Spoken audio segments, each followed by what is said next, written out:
moral xam nga lu tax amul moral. ndax fi mu toll assemblée nationale kon da ko war a def ñoom foo leen taxaw.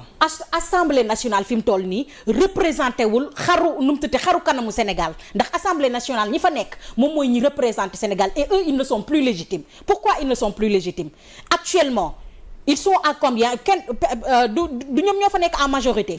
bu ñu jógee dernièrement ci li nga xam ne moom mooy élection législative yi ñoom 35% lañ am ce qui veut dire que ne askan wi nga xam ne woon ñoo jàkkaarloo jox leen majorité nangu nañ majorité bi kon à ce moment là bi ñu paree élection présidentielle yi rek ñoom ils ne sont plus légitimes.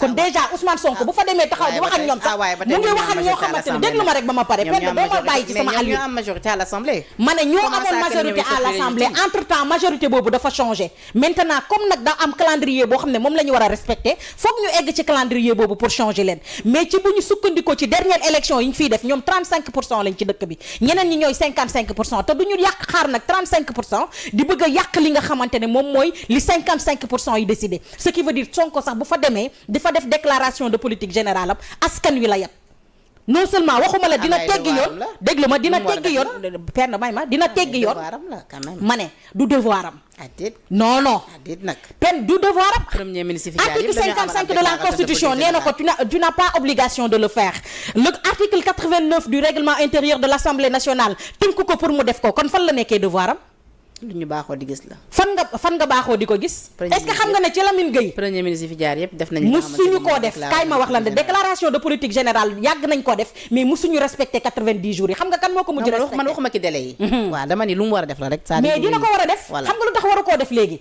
parce que.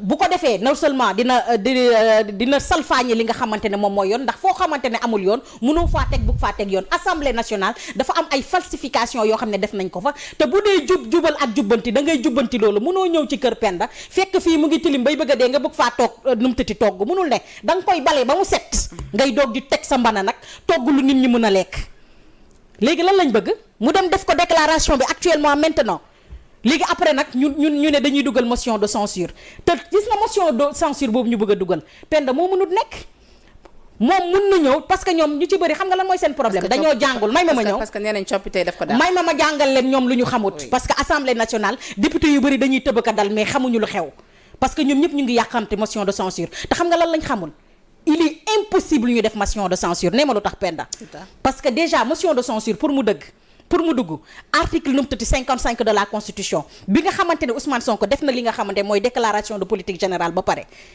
du force waxuñu ne il doit dafa am benn débat boo xamante ne mooy ñëw il peut suivre Ousmane Sonko demander vote de confiance waxul il doit mun na demander vote de confiance bés bu demander vote de confiance nag ñoom su leen neexee dugal motion de censure mais Ousmane Sonko mun na def déclaration de politique générale am dem yoonam du xool seen accord ñoom te kaay ma wax la sax. bu demee sax ba nga xamante ne foo ne na ñiy changé nañ ay nit lañ. te fekk ñoom ñu nga nekk te fañ nekkoon ba léegi ay dof leen mu dugal li nga xamante ne moom mooy vote de nu mu tërati comment on le dit.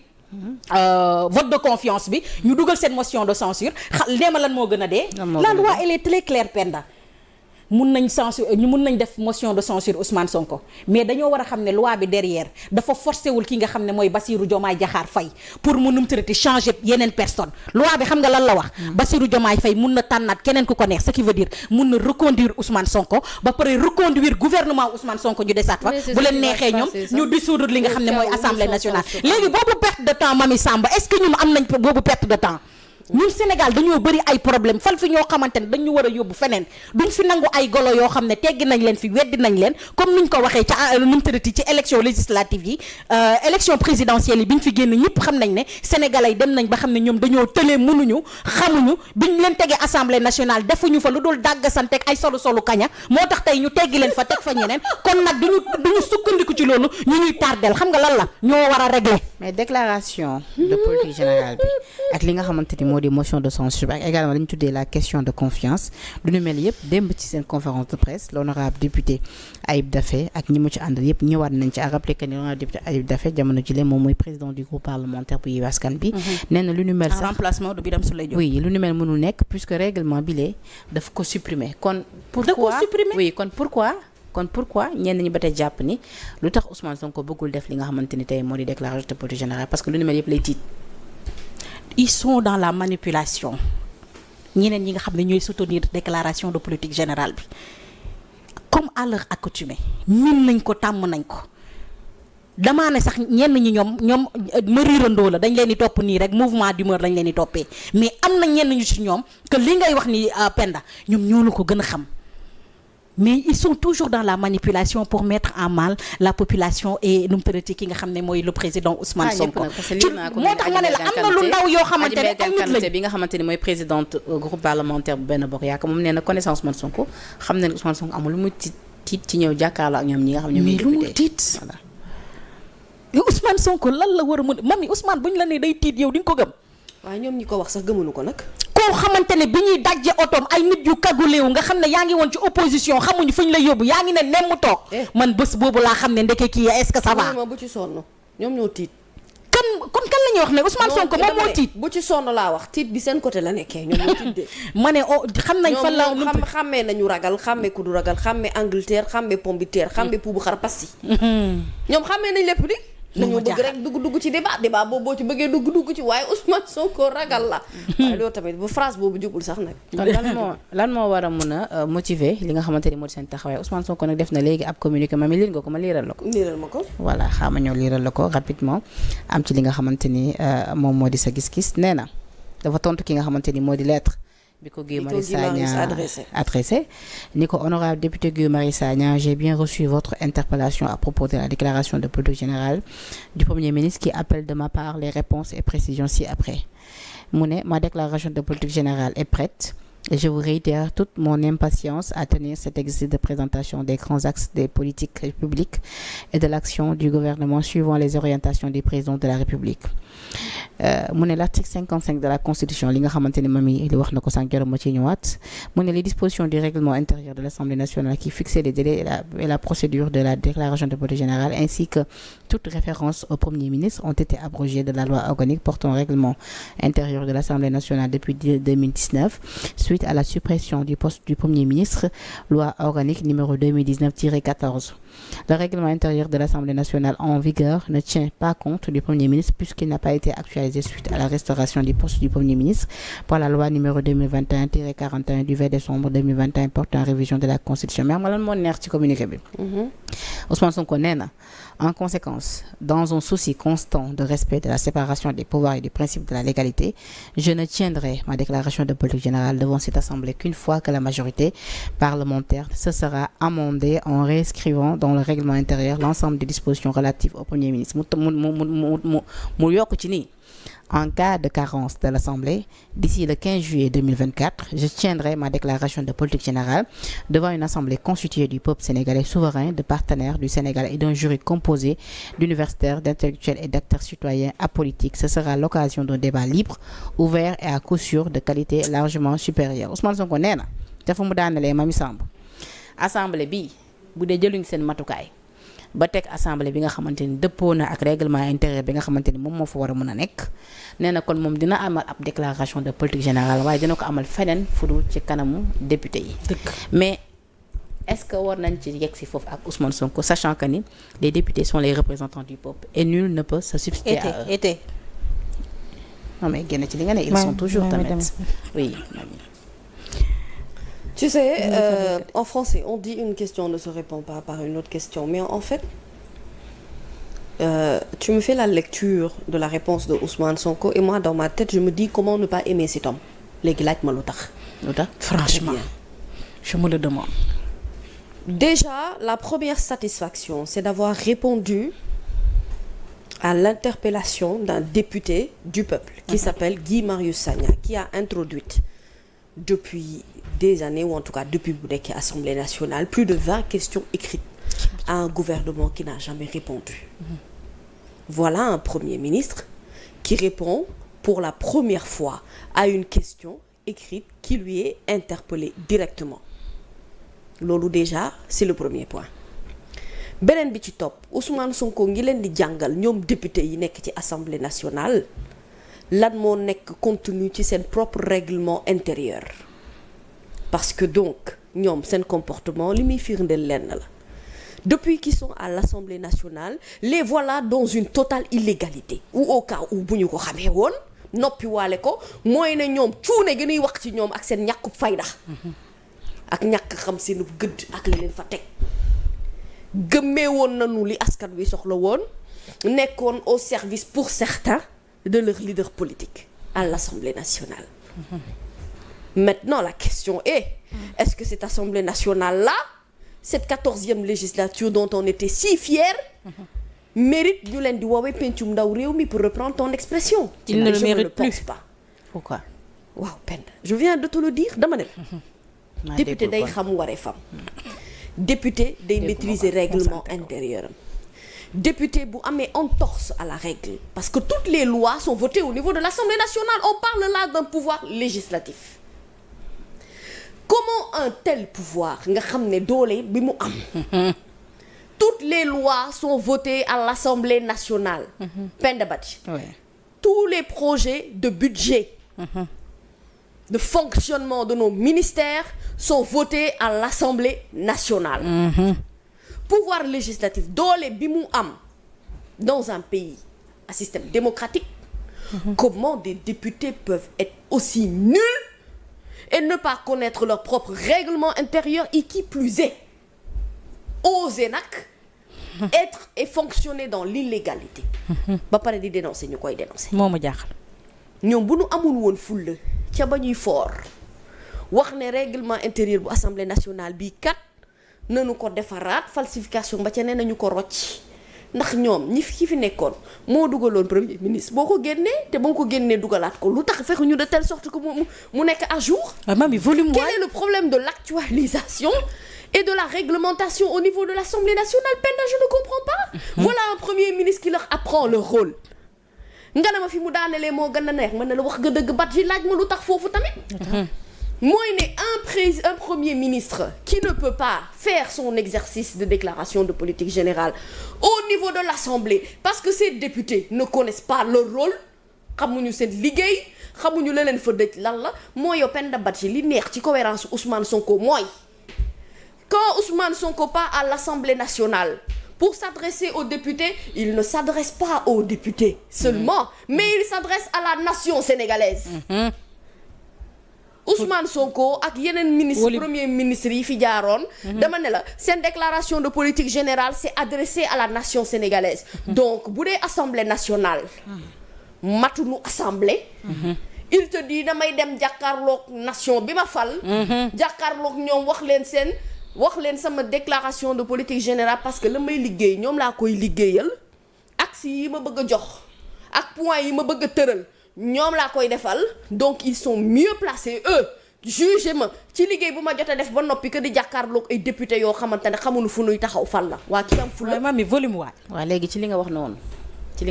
waaw ci li nga reproché li nga xamante ni moom moo di député yu législature bile kii di Bougane Gueye Dany bi nga xamante ni yow yaa wax ni tànk bàyyiwul di wax bëggoo ko di tontu waaye moom moo noppewul dafa ni déclaration de politique générale mu posé à def ab questionnement ni faut-il fusiller nos politiciens Sonko en premier nee na en décembre 2023 les mêmes députés de Yewwi sous la houlette de leur mentor avaient pourtant déposé une motion de censure contre le gouvernement d'Amadou Ba en faisant fi du règlement intérieur de l'Assemblée nationale. Mu ne aujourd'hui ils veulent légitimer une forfaiture en convoquant ce même règlement intérieur pour tirer d'affaire un premier ministre qui en vérité n'a pas de projet de gouvernance à défendre. maanaam moom daa jàpp na ni. heureusement que foofu nga yem donc parce que si tu continues plus ça va être douloureux pour moi. ah kon tey ma continuer. non ndax man seytaane la. non ma douleur est xam nga tu sais je viens d'une joie bi nga ma defal léegi wax dëgg yàlla dëgg la nag ne yow tu aimes bien le sens de l'équilibre joie et peine mais vas-y doucement dans la peine et augmente plus la joie termine peine la. voilà. oui ma may leen ma café damay toog ba 2 heures du matin tey. mais c'est-à-dire taxawal foofu déjà parce que ni mu waxee nag kon c'est comme pour dire que ni bi mu leen arrangé dañoo sukkandiku ci boobu le règlement naam xam nañ ni boobu le règlement du woon bu valable bi tey bi mu leen arrangé tulee ñu bëgg convoquer que ni voilà règlement bi fa woon dafa illégal. Oulaye tu me parles de Bougane Gueye Dany. oui président de Gëm Sa Bopp. Bougane Gueye Dany dafa gagné ay élections locales. jotul bokk dañ ko doon xeex. dafa gagné élection législative. dañ ko doon xeex parrainage dafa bokk législative. jotul moom laa la expliqué jotul bokk dañ ko doon xeex. Donc il n'est pas maire. Il n'est pas député. En fait le plus simple poste c'est être élu. Il ne l'est pas. Il n'a jamais participé à des élections. mais am na ay conseillers ci Il n'a jamais participé à des élections. Vas-y. dama ne je ne parle pas des conseils de Bougane. non je dama parle lay de wax li ma am Bougane rek Gueye mais dama lay Dany. waxaale te fàttali la li ma am. Non, c'est Bougane important. Gueye Dany pour que aujourd'hui non en fait je veux savoir qui est Bougane pour s'attribuer ou vouloir s'attribuer le rôle de chef de l'opposition. Donc moi je veux comprendre la trajectoire et l'évolution de Bougane Gueye Dany ci parti Gëm Sa Bopp bi mu bokk. c'est un homme Ma ne la. politique qui a arrêté l'histoire Ndax de la politique. Bougane Gueye Dany dafa mës a nekk maire. nekk na député. Bougane Gueye Dany Déedéet. dafa nekk ministre. déedéet Bougane lan la dafa nekk PCA. déedéet. Bougane poste bi gën a mag bu mu diriger ci àddunaam mooy PDG des médias. yaa ngi dégg ak société am yooyee mu nekk ci wetam. ak président parti am Gëm Sa Bopp. employé également des milliers de bi Sénégalais. nga xam ne sax léegi contribuer ñu bëri ci dem nañ. développement wu réew. Bravo. Oui, c'est important de le su souligner. yamoon foofu je serais très heureux. Tu sais parler de Bougane même à la limite ne me plaît pas. Bougane Gueye Dany encore une fois je répète je n'ai aucun souci avec lui en tant que PDG qui dirige sa boîte awma problème ak moom parce que maag moom liggéey nañ ay at musuñoo am problème téye lu ma ko dans et ça je tiens à le préciser parce que je parlais à un de ses collaborateurs qui me disait oui les anciens employés de Bougane là dañu koy dal daluma ko parce que dama ko mere wala parce que dama koy reprocher quoi que ce soit je n'ai pas de problème crypto personnel avec Bougane Gueye Dany Bougane dama koy envoyer message su ma ko waree jàll wala su ma ko waree def dara et dafa may tontu le plus poliment possible. C'est quelqu'un avec qui j'ai bossé pendant des années awma lu ma ko reprocher ci loolu dëgg tamit day neex yàlla mais moi je parle à Bougane Gueye Dany qui a une casquette politique. Et je dis su fekkee moom dafa jàpp ne Ousmane Sonko ci kaddu yi mu daan wax dafa waroo ak li muy jëf tey ba tax dañ ko war a Cheikh Tidiane ñu fusiller ngi koy nuyu Cheikh Tidiane Diop depuis France ñu ngi koy nuyu. ñu ngi koy nuyu di ko ziar ba tax bu Ousmane dañ ko war a fusiller moom dañ ko war a mitrailler ndax moom li mu fi wax mu teggeeku moo jiitu li Ousmane Sonko wax mu teggeeku. Ampagay. Donc Bougane apprécie de manière assez négative te loolu c'est son droit le plus absolu. S'il a envie de jeter un regard noir ci li nga xam ne moom moo nekk di xew nii quitte à sa conscience et quitte à sa pensée. Mais Oulay xanaa yéen fii adduna bi ak Sénégal ba mu daj amul beneen nit bu dul Ousmane Sonko ci wàllum politique. donc may ma Ousmane Sonko ci avant muy fal Ousmane Sonko ci pendant ñu koy fal Ousmane Sonko ba muy fal Ousmane daal mooy ñaaw yaay ku tëb rek am loo xamante ne moom nga koy jàllax wala moom ngay defante ou c'est parce que il est le premier ministre du Sénégal. En fait moi je pense que c'est des personnes qui ont des problèmes crypto-personnels ak benn nit bu tudd Ousmane Sonko et moi dans les problèmes crypto-personnels je n'aime pas m'y ingérer léegi nag xam nga lu ma naqari ci lii yëpp. mais daal député dañoo bëgg a tirer d'affaire un homme qui n'a pas de projet. Mais il faut arrêter. S'il n'avait pas de projet lui-même doonul woon étudier ne serait-ce qu'un instant dans sa tête que des moments dina mën a ñëw bu ñu tolloo ci élection bi ma soutenir Ousmane Sonko. moo ko wax waxuma ko mais Ousmane Sonko tam Mamy Sam moo wax fi ñëpp dégg ni projet bi dina pare en septembre. mais projet bi pare na depuis très longtemps il vient de te le dire c'est toi qui m'as lu le communiqué ou pas. Tu m'as dit tout de suite Ousmane Sonko nee na déclaration de politique générale am pare na. mais projet bi laa wax. mais déclaration de politique générale bi ci projet bi la jógee. mais moom moo waxoon ni projet bi dina pare en septembre. dama ne projet bi pare na depuis très longtemps. ñii ce ne sont pas des gens qui tâtonnent ce sont des gens qui maîtrisent ce qu'ils veulent faire. mais Sonko moo waxal boppam li mu wax moo tax ma lay firndeel ne la déclaration de politique générale bi ci projet bi la jógee ñoom projet la ñuy doxal projet lañ leen fale moom lañ jaay sénégalais yi moom la sénégalais yi jënd. kon pourquoi mu wax ñu projet bi dina pare en septembre. dama ni peine vraiment toi nag kon tu veux pas comprendre ce que je veux dire ou tu as envie de me faire répéter. non mais je parce que li ma la tontu y a pas plus clair et plus limpide que ce que je viens de te dire dama ne la déclaration de politique générale est tirée d'un projet. C'est un projet que eux ils ont vendu aux Sénégalais que les Sénégalais ont acheté. Mais déclaration. Et ce projet-là est prêt depuis longtemps. Projet bi en tant que tel peut-être. ñi ko gëm te amul pas-pas ci ñoom li ñu nekk xam nañu ne ñii sont pas dans le tâtonnement. Ils font des choses qu'ils maîtrisent. Bougane Gueye Dany est dans sa façon à lui de s'opposer et de donner son point de vue ci li nga xam noonu la fonctionnement bi demee. Il n'est pas le seul. Il y en a d'autres ñoo xamante ne nii dañuy xëy rek et puis ñoom ils n'ont pas de sujet à débat. Ils n'ont pas d'idée. Ce qu'ils font, c'est attendre un certain journaliste qui s'appelle Madiambal Diagne, faire un tweet pendant quelques jours finalement les journaux le reprennent ñoom ñu xëyaat encore une fois mais attendre une certaine réaction loolu mooy alimenter les débats sur les plateaux de télévision voilà les politiques qui sortent te bu kenn génnee kenn tweeté feneen fa ca des lii moo xew Sénégal c'est des gens qui n'ont pas d'argument. D'accord. Ils n'ont pas d'idées. Ils ne sont pas pertinents et ils s'arrêtent sur des détails et ils fatiguent le peuple sénégalais et mes pauvres nerfs. looy bandi bi. bandi la Seydina Mohamed di nga ànd ak nit ba pare fan ko. mais Oulay. man dama ànd ak yow ba pare bëgg la. lii la question bi Bougane posé nag dama bëgg yow nga tontu ci. I love you. Bougane li mu posé. I love you so much man. waaw d'accord wuy ma ci génn ci déclaration. I love you in my heart. doo ko bàyyi mu defal ma déclaration d'abord luy sa problème. wuy ma fii. je t'aime de tout mon cœur. ma ne temps bi mi ngi jeex dëgg yal na la li nga yàlla tontu. jàmm. love you too. yal na la yàlla may wér ak yokkute. non barki Serigne Babacar Oulay dëkk bi moo naqaree waxee dëkk bi bëgguñu dégg dëgg en fait. non sincèrement pourquoi ce pays là duñu wax dëgg. kañ nga ma miine nii ba ma lay laaj ngay déconné yow mani sama xol sedd may question Bougane bi mayal émotion bi mu wàcc. émotion bi may émotion bi mu wàcc dama je suis émotive may émotion bi mu wàcc. question bi Bougane posé yow laa bëgg nga tontu ko ci. lim ne faut-il fusiller nos politiciens Sonko en premier. waxoon naa la fi duma tontu Bougane. ah mais foog nga tontu ko nag. gis nga mami moo tax nit buy ànd ak nit du ko ñee nit du bëgg alalu jàmbur lu keneen moom parce que boo bëggee lu nit am rek mami foofu la doylu dootoo ko amati te nit bu doyluwut mënul nekk nit. Bougane Gueye Dany dafa commencé ñee Ousmane Sonko léegi mu bëgg li Ousmane yor.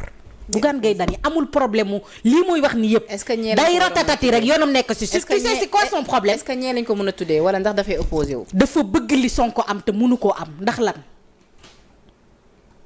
il a raté le train de l'histoire de la politique sénégalaise et que li Ousmane am amul kenn ko am waxatuma la ak dëpp je pense que ne dinañ fi toog fii ak 100 ans yaakaaruma dinañ gaaw a gisaat ku am li Ousmane am moo tax foofu foog mu dalal ci xelam Bougane foog ay waa këram wax ko na bàyyi li Ousmane am ndax nit simple mënu koo am. yow lii sa problème ak Bougane yow. non duma amuma problème ak moom. gis naa waa Bougane dama bëgg waa Bougane yi. waa Bougane yi nee nañ. waaw dama liggéey foofu ñu dàq la looloo la métti. nañ conseiller Ousmane nañ conseiller Bougane yow da nga mës a liggéey foofu. ah Oulay da nga mës a liggéey foofu. non jamais musuma fa déposer CV. ñoom de nee nañ da nga fa doon liggéey ñu dàq la. benn yoon laa fa dugg te defe naa dama fa bëggoon ñëw pour ñu may ma élément benn kii nu mu tërati kii bu ñu demoon reportage bu ñu demoon ma tardé ma ñëw ñu ne ma Ndeye Dimé fi jóge am na élément yi ma dem pour mu may ma rush pour ma mun koo traité boobu laa njëkk a dugg Sen TV boobu laa fa mujj ndax dëgg la bi ma fa duggee sax aw ma woon lu ma neex mais loolu entre collègues la woon ak yooyu ça n'a rien à voir au fait kon bu ñu nee dama faa mos a liggéey dina ma jaaxal lool mais am naa fa ñoom collègue